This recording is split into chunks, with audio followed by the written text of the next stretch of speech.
В начале этого года Ольга Зиновьева, некогда правозащитница и одновременно вдова философа Александра Зиновьева, лишенного гражданства и изгнанного из СССР, так вот, она решила выступить в стилистике и с интонациями сталинского прокурора. На втором году проведения специальной военной операции вскрылся страшный гнойник – Институт философии Российской академии наук. Последнее прибежище негодяев, предателей, инагентов, перебежчиков, русофобов и экстремистов. Сегодня мы поговорим о гуманитарной науке и общественных дисциплинах. Используем российский индекс научного цитирования, сокращенно РИНЦ, чтобы изучить работы, посвященные нынешней войне. Но только не те, что написаны разоблаченной вражеской агентурой из Института философии РАН, а идеологически выверенные научные статьи, соответствующие генеральной линии партии.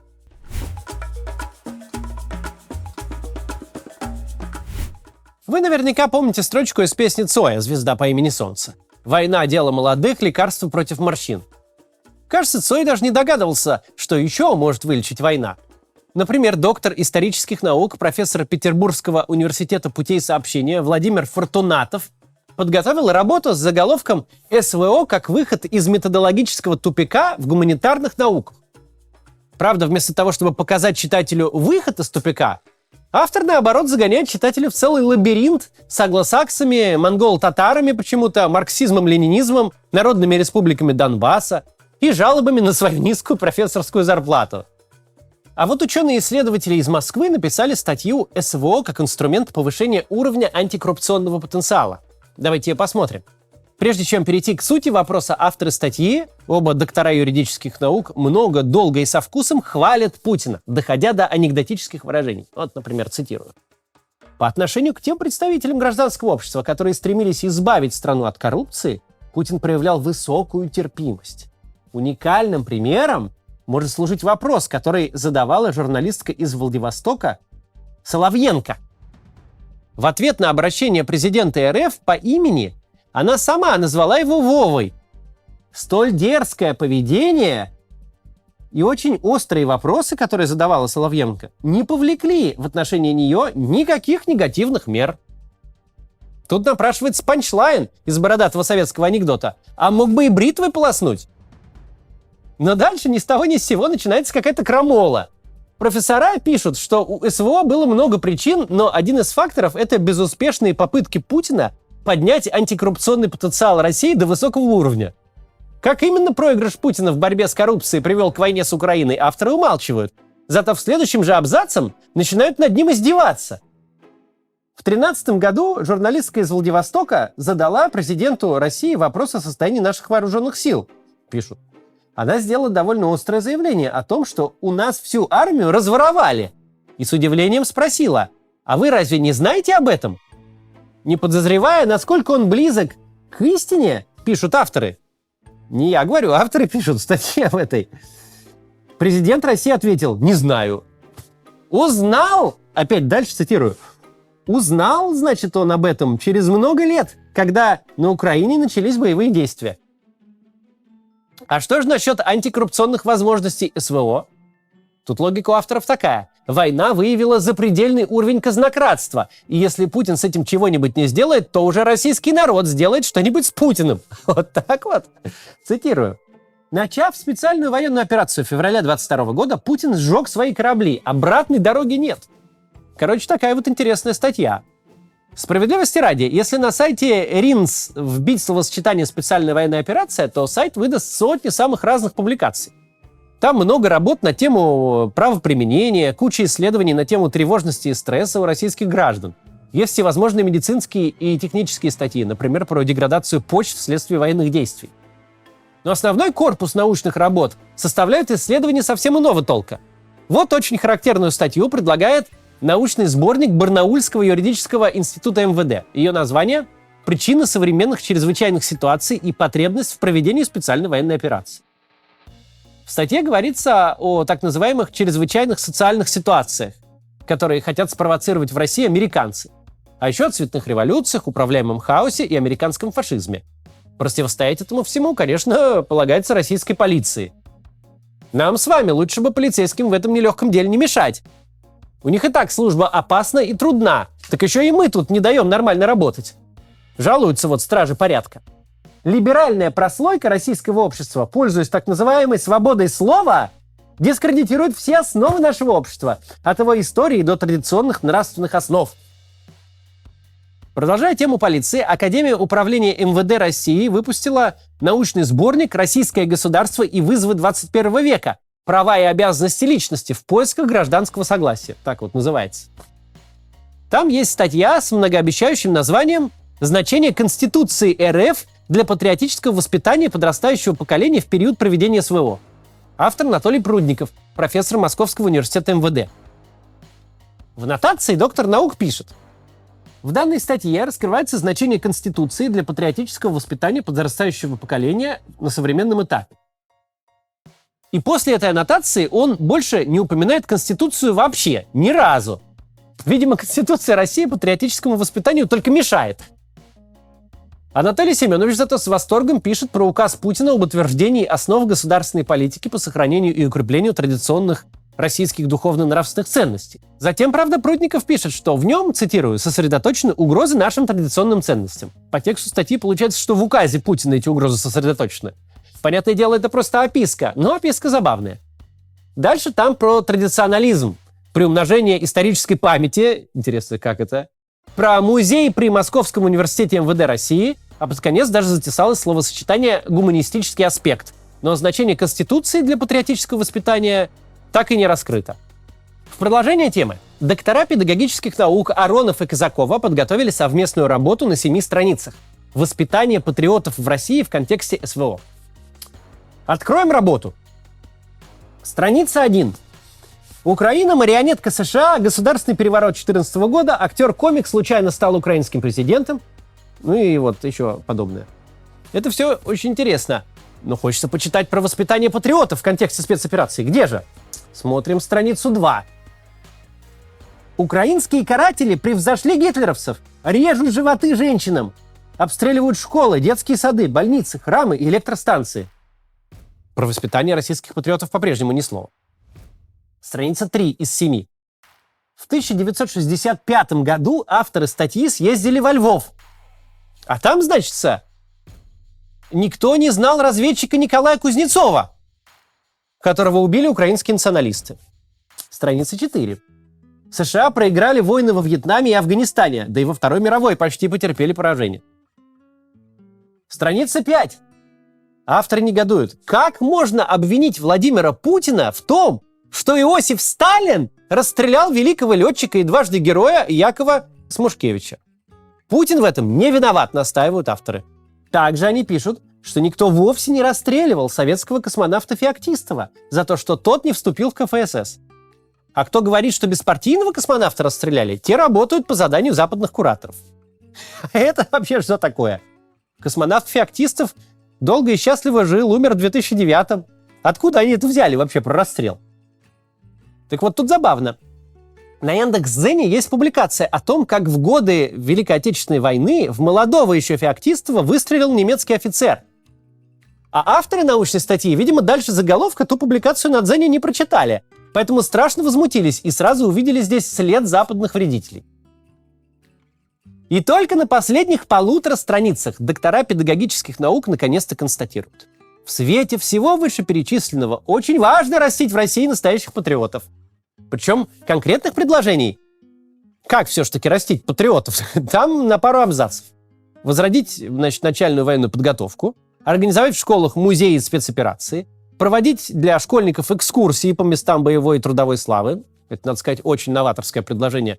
До школьных экскурсий никто еще, конечно, у нас не додумывался. А также, пишут авторы, надо приглашать в класс непосредственных участников СВО. Но спрашивать перед приглашением на всякий случай, за что они сидели. Ну, это уж я от себя добавляю. А то пока что с войны-то у нас живыми и здоровыми отпускали только зэков. Так что, если их в школу-то водить, лучше узнать.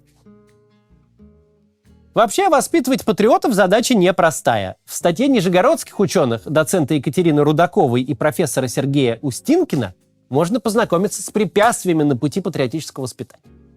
Тут вот какое дело. Пока Путин ведет военную операцию, Запад проводит трансгендерную операцию. А российский народ, по мнению уважаемых ученых, находится в состоянии деградации и вырождения. Так и пишут прям. А вот один из аргументов. Цитирую. С 2004 года увеличилась доля молодых россиян, которые считают нетрадиционную сексуальную ориентацию личным делом человека. Видимо, правильные молодые россияне должны считать сексуальную ориентацию делом общественным. Или вот еще. В российский индекс научного цитирования попала статья ушедшего на войну преподавателя Донецкого национального университета Ивана Ревякова. Статья называется так: «Специальная военная операция как культурный проект». В интернете можно даже найти интервью с автором. Он эту статью в научный журнал отправил чуть ли не с линии фронта. Вообще зачитывать такое нужно непременно стоя и положив руку на сердце. Однако я позволю себе цитировать сидя. С собственно метафизической точки зрения СВО — это прежде всего бытийственный прорыв русской идеи, возрождение архитектоники русского мира. Но что такое тогда русская идея с онтологической точки зрения? Русская идея — это торжество метафизики, то есть сверхприродности, поскольку она направлена на преодоление тотальности материи, грубой плоти, в которой нет места ни духу, ни душе. Запад — это место ухода света, место заката, пространство наступления абсолютной тьмы, ночи. Это царство симулякров, царство теней. А русская идея — это воплощение света в противовес царству тьмы и его хтоническим силам. Вот такие пироги.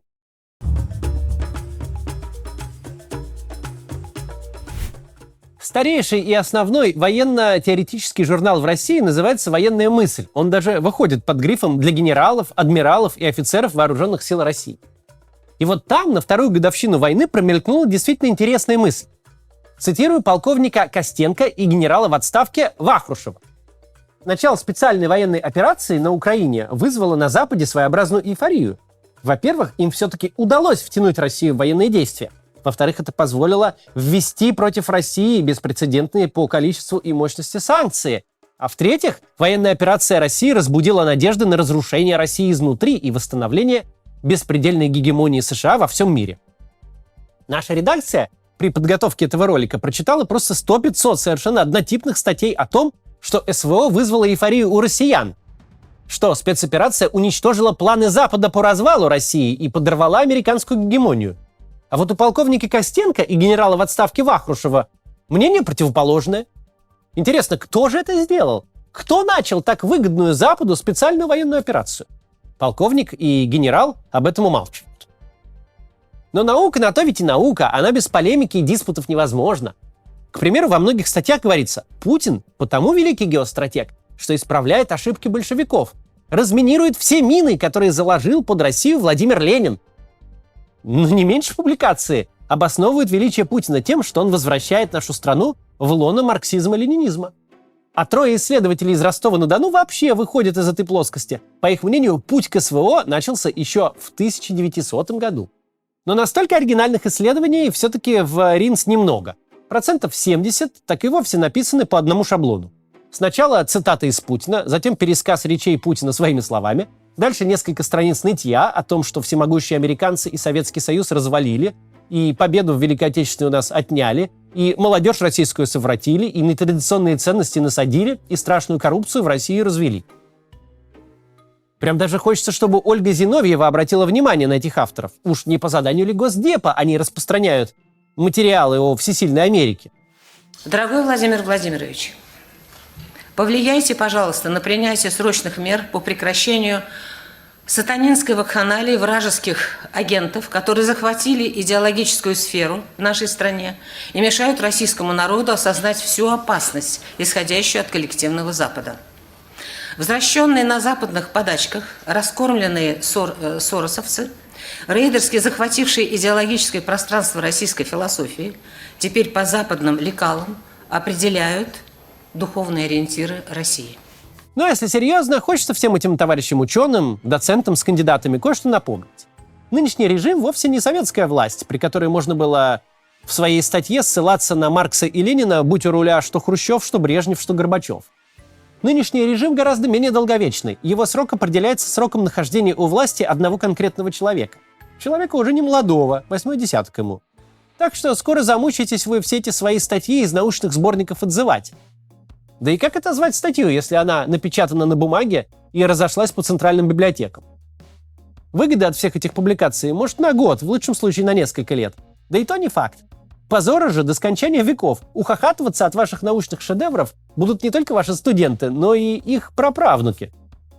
К слову, у нас при подготовке ролика сложилось впечатление, что не все, конечно, но многие из уважаемых профессоров и докторов наук на то и рассчитывают, что их работы никто и никогда читать не станет.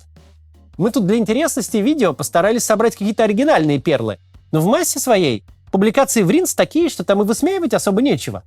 Неимоверное количество людей, вроде как с учеными степенями, берут 100 раз пережеванные тезисы про НАТО, ЛГБТ и борьбу за многополярный мир на Донбассе, пережевывают их в 101 раз, да и выплевывают на странице ринсовского сборника, даже не приходя в сознание.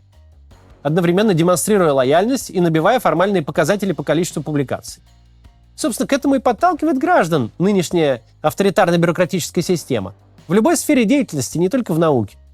Покажи, какой ты весь совсем и согласный, продемонстрируй хорошие циферки, в данном случае количество статей. Стараться лишний раз не стоит.